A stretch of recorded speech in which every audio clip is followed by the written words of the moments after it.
If you could sum up or give us a picture of what a modern battle space looks like, and what we could expect to see or hear on the news, what that looks like, how would you describe it in a simplistic term? Yeah, modern. I guess it depends on your frame of reference. I'll answer that in a couple of different ways. The phrase is becoming increasingly popular now that first contact is for robots. And I think that's absolutely the case. There's a lot of concern about artificial intelligence and application to autonomous systems. The realities are we have autonomous systems today that have, capabilities to do things automatically without, quote unquote, a man in the loop. Some of the descriptions about man in the loop of decision making versus man on the loop versus man off of the loop of that decision-making cycle.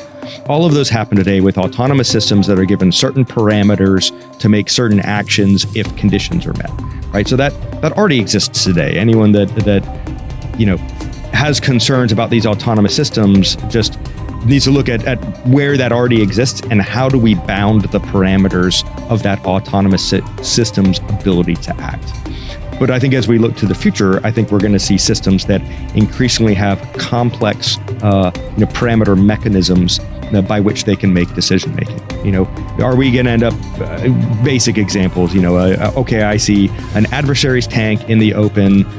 Yes, our system that's flying overhead can detect that and attack it. It knows that its effects radius is limited, and there's nothing within that radius that it sees, like a small child or civilian or other non-targetable criteria by how we determine what is a lawfully targetable criteria or not.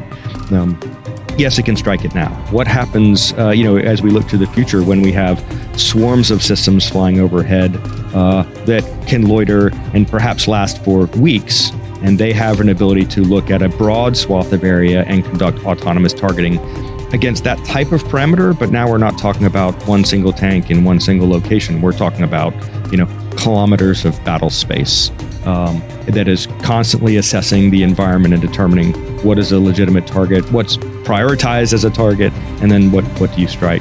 I think that's the future.